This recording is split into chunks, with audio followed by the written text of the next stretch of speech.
A doni ta kuptoni sepse njerëzit nuk ndryshojnë dhe nuk mund të ndryshojnë. Njerëzit nuk mund të ndryshojnë për arsye sepse ata janë të pavetëdijshëm ndaj mendimeve që mendojmë shumicën e kohës. Ata mendojnë se gjërat ndodhin, ata mendojnë sikur nuk kanë fat, ata mendojnë apo akuzojnë dhe paragjykojnë rrethonat e tyre, por kur nuk ja vojnë, nuk e kthejnë gishtin për veti, duke e vetëdijsur veten apo ta kuptojnë se mendimet e tyre janë ato që po krijojnë realitetin e tyre. Ja se si. Shkencërisht thuhet, tregojnë se ne mendojmë afërsisht 85.000 deri 90.000 mendime në ditë. Tani, nëse ne mendojmë afërsisht 90.000 mendime në ditë, a mundesh me marrë me mend se sa je i vetëdijshëm gjatë gjithë ditës ndaj atyre mendimeve? Po thuaj se as 2-3% nuk je i vetëdijshëm, sepse ne funksionojmë në një mënyrë autopilot, në mënyrë të pavetëdijshme. Tani, kur ne shkojmë me fjet, çfarë bëjmë?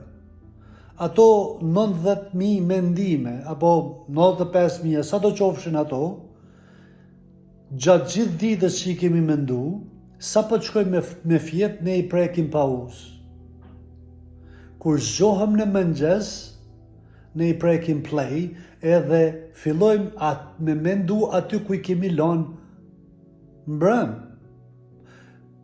Dhe vazhdojmë gjatë gjithë ditës,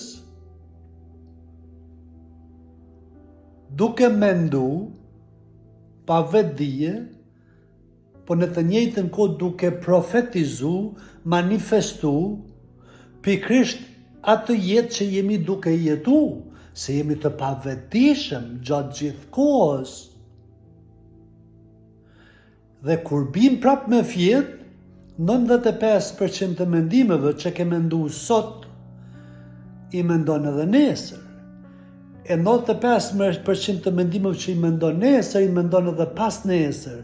Kështu që ngel në atë harkin vicioz të pamundshëm me bo ndryshimin. Pse?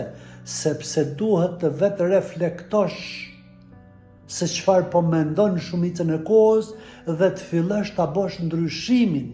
Kur fillon e bën ndryshimin me vetëdije, para se me shku me fjet, me vetëdije, fillon edhe imagjinon diçka që dëshiron me arrit, po sikur të ishte e mundshme. Edhe fillon edhe vizualizon atë në detaje. Sikur e imagjinojmë frikën, ankthin, depresionin, apo gjithë